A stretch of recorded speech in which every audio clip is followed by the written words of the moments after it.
गणेश भगवान को, पार्वती गुरुदेव को प्रणाम, अपने माता पिता माँ सरस्वती को प्रणाम और सबको हर हर महादेव, जय श्री कृष्ण और राधे। तो चलते हैं अपने भगवान शिव की कथा कहने के लिए। तो कहीं भगवान शिव जो कुछ भी, तो हम अपनी मर्जी से कुछ भी नहीं करते हैं। भगवान शिव जो करवाते हैं और जो माँ जगदम्बा करवाती है हम वो ही करते हैं। तो अपनी मर्जी से तो कोई कुछ नहीं कर सकता है। जब भगवान को जब चाहते हैं तब वो करवाते हैं, अगर नहीं चाहेंगे तो नहीं करवाएंगे। ये सब लीला किसकी है? ये भगवान शिव की लीला है। जो भगवान शिव कहते हैं कि जो मेरी शरण में रहता है उसे मार्ग में अच्छा दिखाता हूँ, अच्छे मार्ग पर ले जाता हूँ। ये ही मनुष्य का दुख, ये काम क्रोध लोभ मोह जो ये चार हैं, भगवान शिव इस चारों से छुटकारा पा जाते हैं, छुटकारा दिलवा देते हैं। क्योंकि जो भगवान शिव की कथा जो कहते हैं, भगवान की शिव की कथा कहने के बाद में हमारे अंदर का जो कहते हैं ये काम क्रोध लोभ मोह ये सब भस्म हो जाते हैं। किससे हो जाता है? ये मंत्रों से।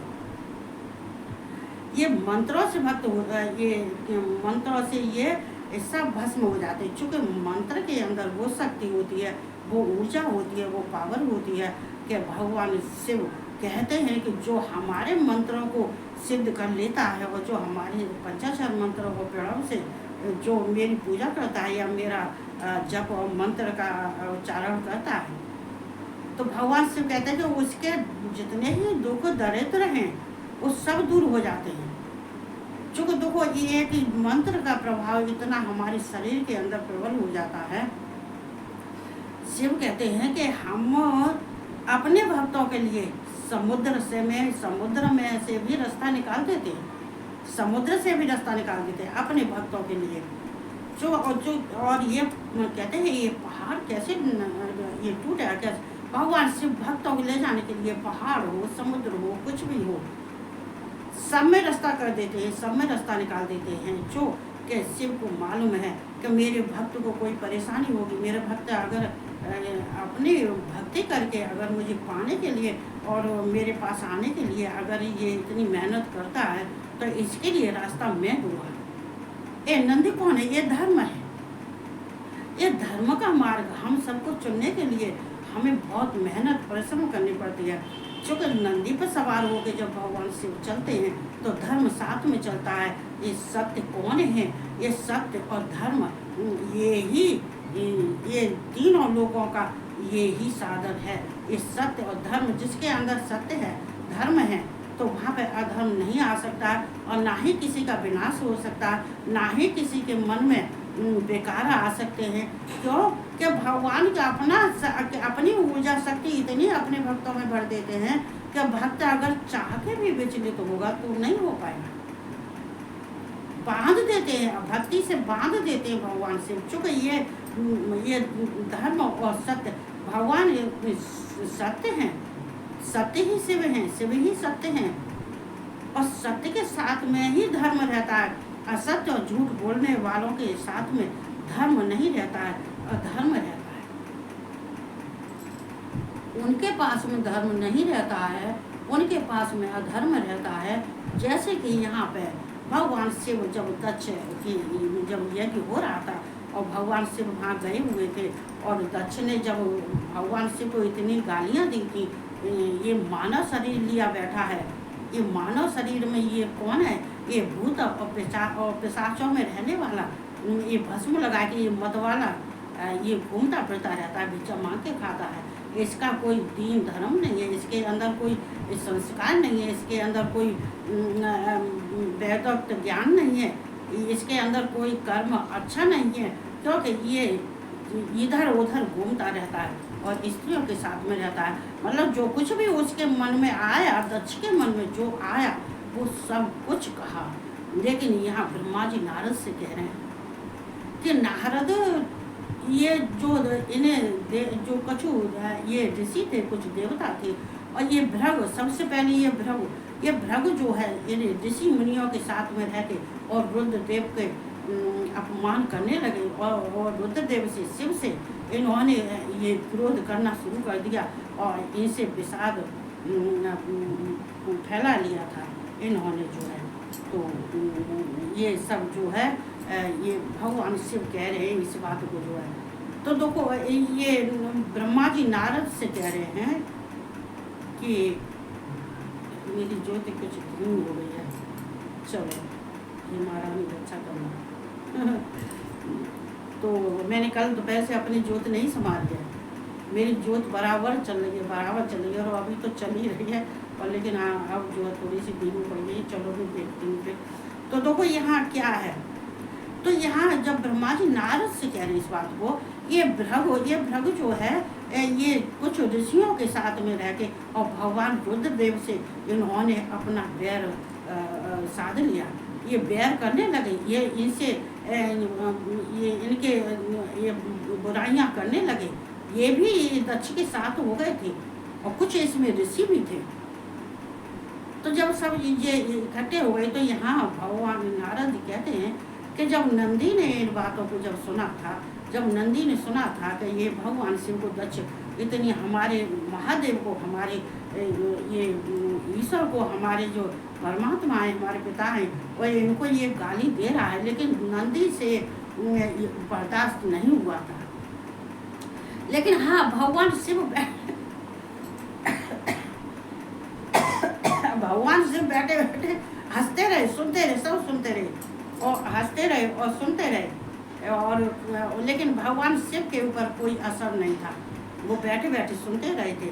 लेकिन भगवान शिव यहाँ जो देखो ये जो मंत्र में है, जो सूत्र से बंधे हुए हैं, जो मंत्र में है, उनके ऊपर तो कोई किसी का असर नहीं पड़ता, ना ही किसी का गाली का असर पड़ता, ना ही श्राप का असर पड़ता।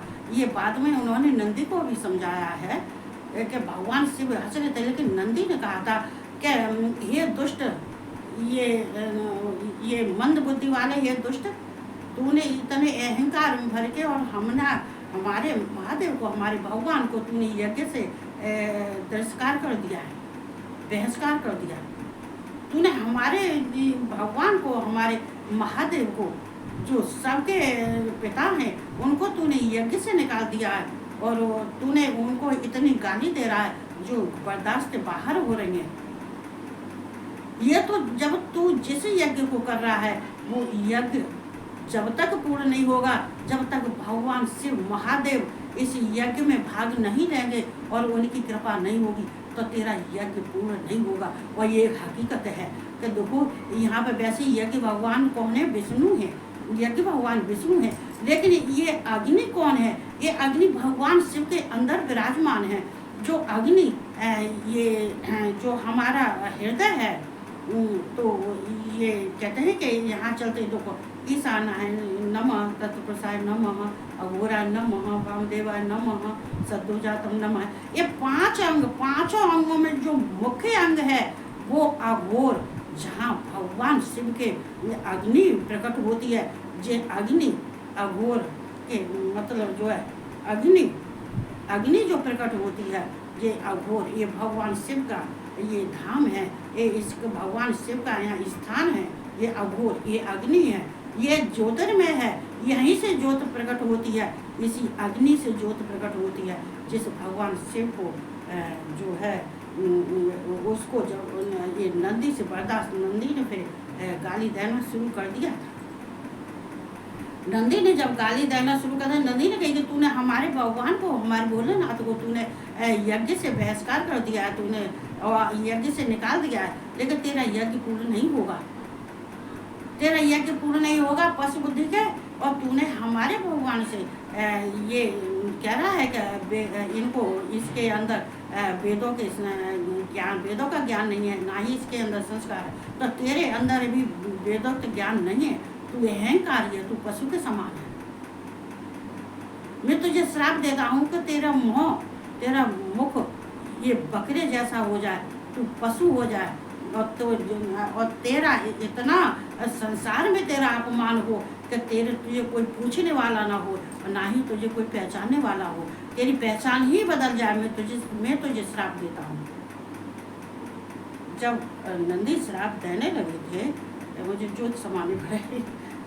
चलो, तो जो क्या कहते, जब नंदी हत्या बहुत परेशान हो गए थे, नंदी ने कहा था कि जिनके बिना कोई कार्य नहीं होता, संसार का कोई भी कार्य हो, जिन भगवान के बिना ये कार्य नहीं होता है तो तेरा यज्ञ पूर्ण नहीं होगा। मैं तुझे श्राप देता हूँ हे दक्ष, ये दुष्ट बुद्धि वाले, ये अहंकार भरे में तूने जो हमारे भगवान शिव का निरादर किया है, ऐसा तेरा इससे ज़्यादा तेरा निरादर होगा। तेरा यज्ञ मैं तुझे श्राप देता हूँ कि तेरा यज्ञ पूर्ण नहीं होगा।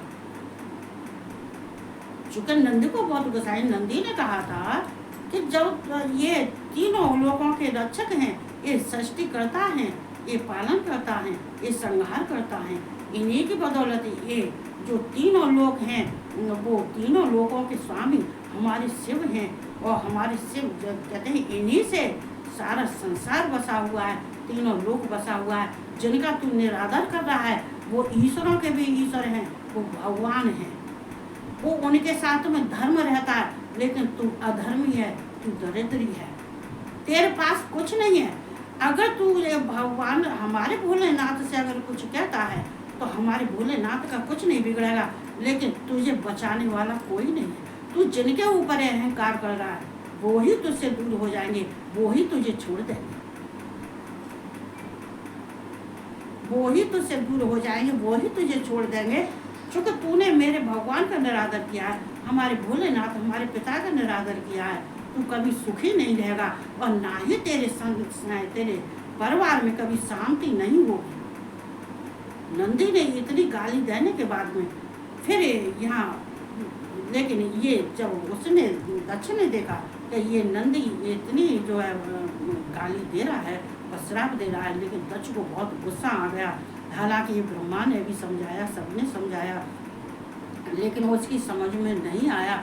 लेकिन यहाँ भगवान शिव कहते हैं कि जब वो नाराज हो गया था, जब नंदी ने उसको गालियाँ दी थी, श्राप दिया था, तो उस दक्ष को बहुत गुस्सा आया। दक्ष कहने लगा, ये नंदी तू जो इसके साथ रहता है, तुझे इसके साथ रहता है तो मैं इसको और गालियाँ दूंगा, क्योंकि जिसके जितने पार्षद हैं, जितने हैं, और नंदी तू भी है, तू जो इनके साथ रहता है, मैं तुझे भी ये समाज से निकालना हूँ, तुझे भी ये जितने हमारे ब्राह्मण धर्म हैं उन ब्राह्मण धर्म से मैं तुझे बहिष्कार कर रहा हूँ। तेरे जितने इसके जो ये भस्म लगा के ये फिरता है, भस्म लगाए हुआ है, इसकी कोई जान पहचान नहीं है, अपने को भगवान कहता है, अपने को ईश्वर कहता है, तो ये वेद सारे वेद इसके लुप्त हो जाए, इसके वेदों का ज्ञान इसके नहीं होना चाहिए। क्योंकि नंदी ने कही थी ये वेद भगवान शिव के, हमारे महादेव के वेद, इसके वाणी से वेद भगवान से उत्पन्न हुए, इनकी तो वेद भी निरादर नहीं कर सकते। पर हे दक्ष, तेरा वेद भी तुझसे लुप्त हो जाएंगे, तेरे पास ना ही कोई वेदों का ज्ञान होगा, ना ही तुझे धर्म का ज्ञान होगा, और ना ही तुझे समाज का कैसे रहा जाता है, समाज तुझे किसी ने तेरा अहंकार नष्ट, तुझे अहंकार तेरा नष्ट कर देगा। लेकिन यहाँ देखो भगवान शिव फिर समझाते हैं, जब वो नाराज होता है, बहुत नाराज हो रहा था दक्ष ये नंदी के बातों का, उसने फिर ये दक्ष ने सब जितने पार्षद थे सब पार्षदों को श्राप दे दिया, नंदी को भी श्राप दे दिया।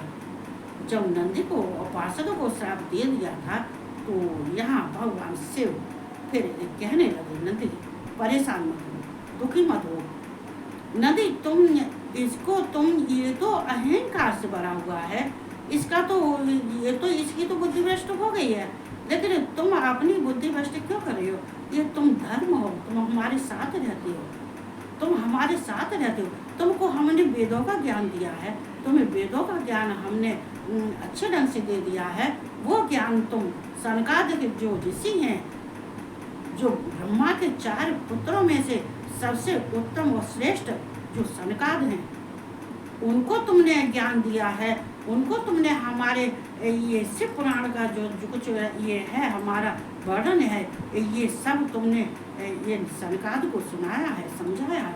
तुम तो हर एक किसी को समझाते हो, तुम ये जो है सिलाद के पुत्र हो और तुम्हें तो हमारा वरदान प्राप्त है, लेकिन तुम ये क्यों परेशान हो रही हो?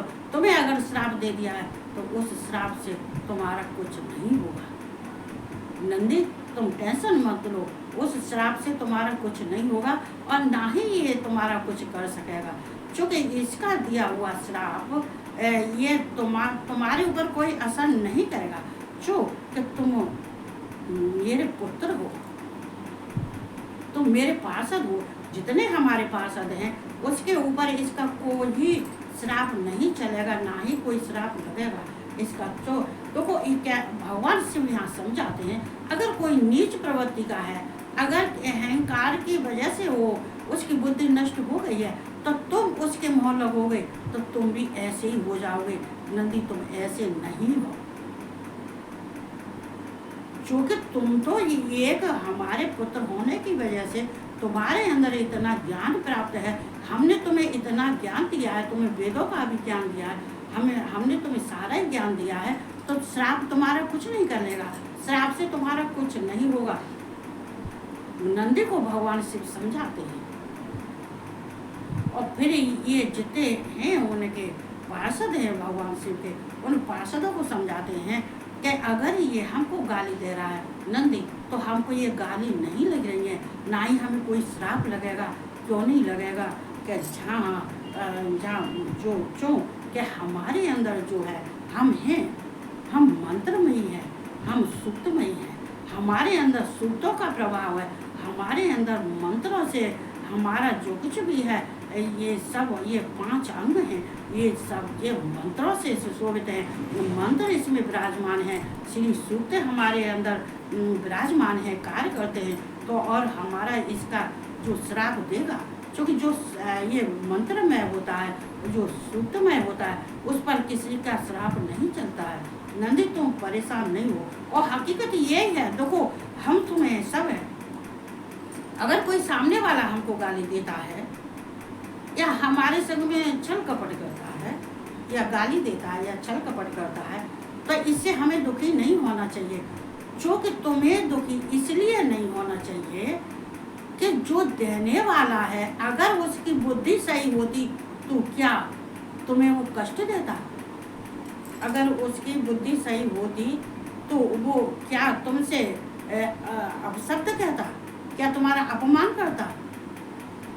नहीं, क्योंकि ये काम वो ही इंसान कर सकता है जो नेगेटिव है, जो असुर प्रवृत्ति का है, जिसके अंदर ज्ञान नष्ट हो गया है, उसके अंदर धर्म नष्ट हो गया है, उसके अंदर जितनी ही भगवान की ये कृपा, ये ऊर्जा, ये शक्ति सब कुछ नष्ट हो गया है।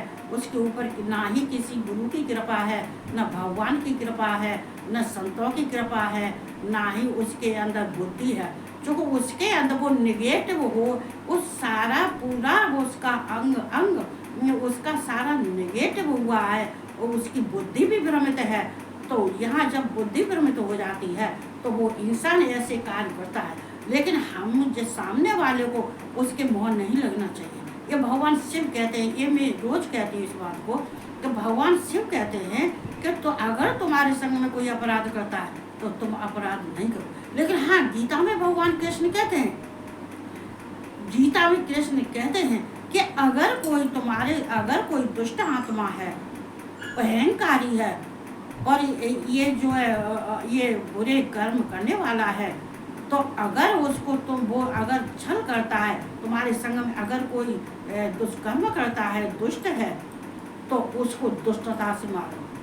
अगर तुम्हारे संग में ऐसा इंसान हैं जो छल करते हैं, जो तुम्हारे झूठ बोलते हैं, छल करते हैं, कपट करते हैं, सबको दुख देते हैं और ये अधर्म का कार्य करते हैं, तो ऐसे इंसानों को छल से मारना चाहिए, बल से भी मारना चाहिए और कपट से भी मारना चाहिए। चूँकि यहाँ भगवान कृष्ण ने गीता में साक्षात कहा है, चूँकि ये जब तक ये असुर प्रवृत्ति के जो बिल्कुल नष्ट हो चुके हैं, जिनकी बुद्धि नष्ट हो चुकी है, जो भ्रमित हैं, ये सब हैं जो दुष्कर्म करने वाले हैं। जैसे जो द्रौपदी का चीरहरण किया था, द्रौपदी को नग्न किया था, उसने भगवान शिव ने, भगवान कृष्ण ने गीता में, महाभारत में छल से मारा था। कृष्ण ने खुद छल किया था, छल से मारा था। छल से जितने कौरव थे, सब कौरव भगवान कृष्ण ने छल से मारे थे, नहीं तो ये संभव नहीं था कि अर्जुन और ये पांचों पांडव और ये युद्ध जीत जाते। ये धर्म युद्ध था। यहाँ धर्म युद्ध होता है, जहाँ धर्म की बात होती है, जहाँ दुष्कर्म करने वाले होते हैं, तो वहाँ उनके संग में वैसा ही करना चाहिए। चूँकि धर्म युद्ध हो रहा है, धर्म युद्ध में कौन मर रहा है, कौन जिंदा रह रहा है, कौन इधर के मर रहा है, कौन उधर के मर रहा है। चूँकि ये युद्ध ये धर्म युद्ध है। और दुष्टों का जितना, ये कृष्ण गीता में कहते हैं कि दुष्टों का संहार करने के लिए जितने दुष्ट आत्मा हैं, जिन्होंने संसार में भ्रष्टता फैला रखी है, तो ऐसे इंसान को मारने के लिए कभी हाथ किसी के नहीं कांपने चाहिए। अगर तो भगवान कृष्ण ने भी गीता में छल से मारा था, सब कौरवों को छल से मारा था, और छल से ही ये पांडवों को जिताया था, अर्जुन को जिताया था। अर्जुन के सारथी बन के उन्होंने अर्जुन को जिताया था, क्योंकि उनको कृष्ण को ये था कि ये पांडव को जीतना चाहिए, क्योंकि अगर ये पांडव जीतेंगे तो धर्म की स्थापना होगी, और अगर पांडव नहीं जीतेंगे तो ये जीते जी मर जाएंगे, और संसार में जो होगा वो किसी को सहन नहीं होगा। इसलिए भगवान कृष्ण साक्षात सारथी बन के अर्जुन के साथ चले थे, और उन्होंने ये युद्ध जिता दिया। चूँकि यहाँ पर अगर कोई, ये शिव भी इसी बात को कह रहे हैं, नंदी अगर कोई सामने वाला ये दुष्ट बुद्धि का है, जिसके अहंकार भरा है, अहंकार से उसका बुद्धि क्षीण हो गई है, तो उसके मुँह तुम्हें नहीं लगनी चाहिए। हम तुम्हें आ जाओ, जो तुमने श्राप दिया है वो हम तुम्हारी शुद्धता करते हैं। भगवान शिव ने ये नंदी की शुद्धता की थी। चूँकि देखो, शिव कहते हैं कि अगर तुम्हारे मुंह से किसी के लिए अगर कोई गलत बात निकलती है तो तुम्हें तुरंत प्रायश्चित करना चाहिए, और प्रायश्चित करने के बाद में ये जल को मंत्र से आमंत्रित करके उस जल को पीना चाहिए, और क्षमा याचना मेरे सामने मांगनी चाहिए। क्योंकि किसी अगर भक्त से, अगर किसी का अपराध, अगर कोई भक्त है और मेरी भक्ति करता है, मेरे साथ रहता है और मुझसे प्यार करता है, विश्वास करता है, तो उस भक्त के मुँह से किसी के लिए कोई गलत बात नहीं निकलनी चाहिए, ना ही कोई गलत कर्म करना चाहिए, ना ही किसी को अपराध, किसी के संग अपराध करना चाहिए, और ना ही किसी के संग छल कपट करना चाहिए। भगवान शिव कह रहे हैं इसको, मेरे भक्त तू आगे बढ़, नंदी तू आगे बढ़, तू अपने धर्म को देख, तू धर्म है, तू अपने धर्म के मार्ग पर चल, तू इसके श्राप से भयभीत मत हो। तेरा उनका भगवान शिव ने नंद का अभिषेक किया था, और नंद को मंत्रों का उनके लिए उच्चारण करके उनके शरीर को, उनके मन को, नंदी के मन को जितने थे उनके पार्षद थे भगवान शिव के, सबको उन्होंने शुद्ध किया। उन्होंने मंत्रों का उच्चारण करके ये वेदों के ज्ञान से, वेद मंत्रों से भगवान शिव ने नंदी को शुद्ध पवित्र किया। चूँकि हमारे अंदर कुछ गलत बोलने से हमारे अंदर जो अशुद्धि आ जाती है, जो अशुद्धता आ जाती है, उसको भी निकालना बहुत जरूरी होता है। चूँकि अगर कीचड़ में तुम अगर कीचड़ में सेंट भी डाल दोगे तो सेंट की खुशबू उस कीचड़ में मिल जाएगी, लेकिन सेंट की खुशबू नहीं आएगी तो गंदी, जो सड़ी हुई जो कीचड़ है, जो सड़ रही है, उसकी बदबू आएगी। तो इसीलिए चूँकि तुम नंदी धर्म हो, लेकिन तुमने जो अपने मुँह से उसको दक्ष को जो तुमने कहा है, चूँकि नंदी ने कहा था कि मैं जितने तेरे, तू ब्राह्मण है और तेरे अंदर जितने ब्राह्मण हैं उनके वेदों को मैं सबको मैं नष्ट कर देता हूँ, तुम वेदोहीन कर देता हूँ, तुम वेदों को, तुम्हारा ज्ञान जो है उसे मैं छीण कर देता हूँ, मैं श्राप देता हूँ तो कोई ब्राह्मण के घर में वेदों का पाठ नहीं हो, वेद मंत्र का उच्चारण नहीं हो, और ना ही किसी ब्राह्मण के वेद मंत्रों का उच्चारण करने का अधिकार हो, वो भी मैं छीनता हूँ। नंदी ने जब सब कुछ ऐसे कहा था तो ये भगवान शिव ने नंदी को शुद्ध पवित्र किया। उनके अंदर का जो श्राप दिया था, उन्होंने जो अपने मुंह से गालियाँ दी थी, वो सब पवित्र किया भगवान शिव ने।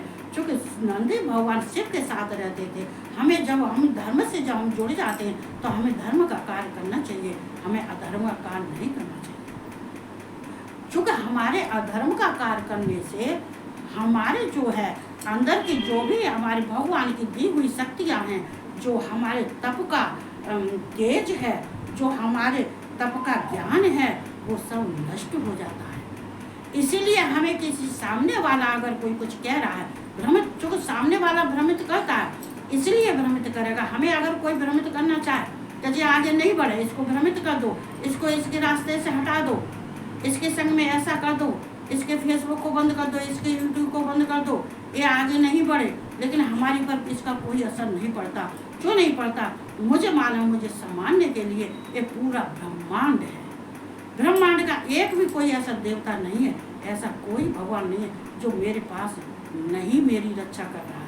चूँकि भगवान को भी मालूम है कि ये भक्त है, ये भक्ति में रहती है, ये शुद्ध स्वभाव की है, ये किसी के संग में छल कपट नहीं करती है, ना ही किसी के साथ में बुरा करती है। लेकिन बुरा करने वाले को भगवान ने अपने हाथ में उनको ले लिया, हमको स्वतंत्र कर दिया। जो भगवान ये कहते हैं, शिव कहते हैं कि नंदी जो मेरे साथ में रहने वाला है उसको मैं शुद्ध पवित्रता के साथ में रखता हूँ, उसके अंदर की गंदगी सब निकाल देता हूँ।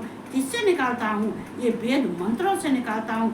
क्योंकि वेद नंदी अगर उसके श्राप देने से हमारे वेद जो हमारे हैं, हमारे अंदर हैं, वो तो हमारे पास हैं, उसके श्राप देने से हमारे अंदर के ना ही वेद नष्ट हुए हैं, ना ही मंत्र नष्ट हुए हैं, ना ही सूत्र नष्ट हुए, हमारे पास सब कुछ है। हम ईश्वरों के ईश्वर हैं, हम संहार करता भी है, सृष्टि करता भी है, पालन करता भी है।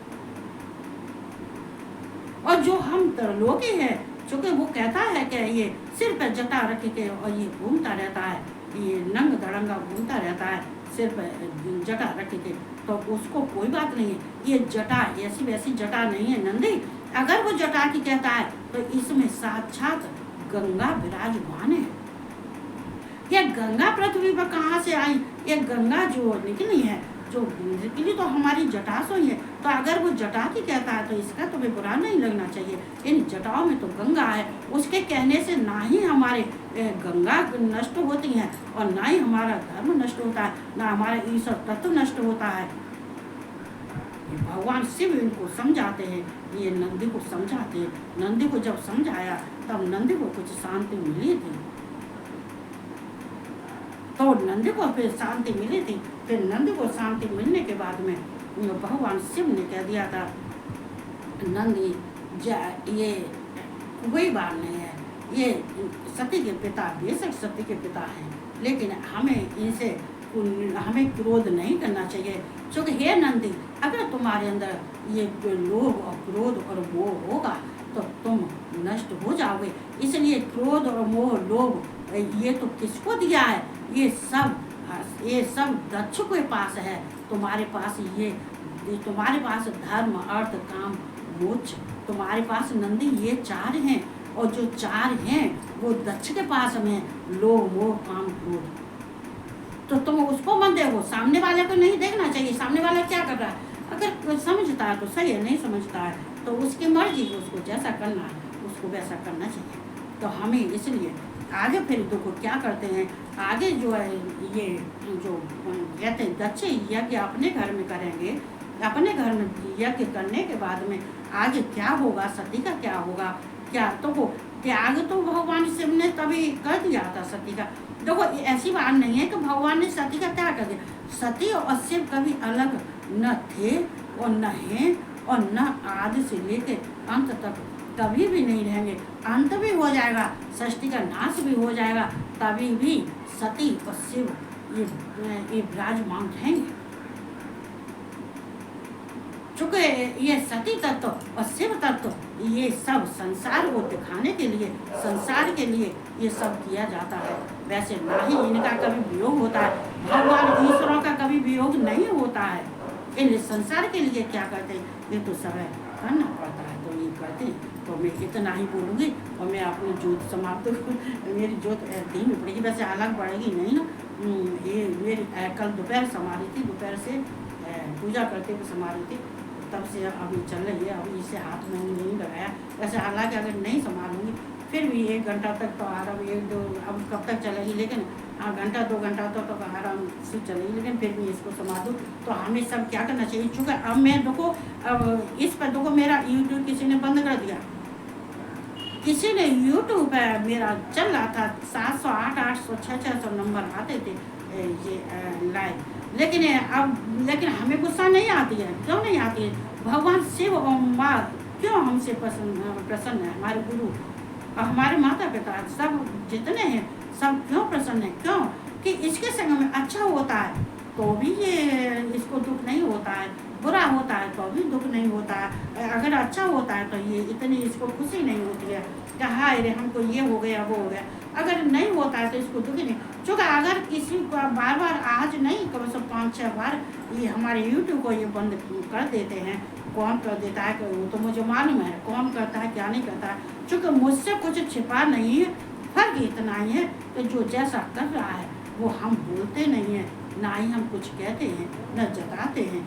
जिसको जो करना है जैसा करना है वैसा करो, चूँकि मुझे मेरे पास किसी चीज़ की कमी नहीं, जिसके पास में करोड़ों की और माँ की कृपा है उसके पास में ये धन और ये दौलत ये पूंजी, इसको हमारी तो पूंजी यही है जो भगवान हमारे पास हैं, हमारी माँ जगदम्बा पास हैं, हम पे कृपा कर रहे हैं, ये ही हमारी पूंजी है, ये धन दौलत ये जो है यश वैभव, हमें ये मिले वो मिले, भगवान चाहेंगे तो वो सब मिलेगा, जब अपने समय पर सब देंगे वो, इसमें कोई बात नहीं है, हमें इसमें कोई फर्क नहीं पड़ती। फिर भी मैं यूट्यूब पर एक देवी महात्मा का भी डाल रही, शिव पुराण भी अभी डाल रही, घर की सहायता अभी नहीं निकाल पाऊँगी मैं, क्योंकि मेरे पास काम बहुत है, अकेली करने वाली हूँ, तो हमारे चलो कोई बात नहीं है, तो हमें हमेशा बैलेंस बना के रखना चाहिए, जैसे भगवान शिव और सती के साथ में बैलेंस बना के रह रहे थे, उनकी लड़ाई के बारे में, उनके दुख के बारे में, उनके मन मुटाव के बारे में किसी तीसरे को पता नहीं चला, और अभी तक किसी को नहीं मालूम कि भगवान शिव ने सती को त्याग दिया, किसी को नहीं मालूम है, लेकिन हाँ जहाँ भृग जो कर रहे हैं और जो भृग ने जो किया है इसमें दक्ष के साथ में रह के, वो आगे की कथा में जो होगा वो मैं कल सुनाऊंगी। आज बस इतना ही, इतना कहते हुए सबको हर हर महादेव, जय श्री कृष्णा और राधे राधे और गुड नाइट। और मैं अपनी ज्योति को संवारूंगी।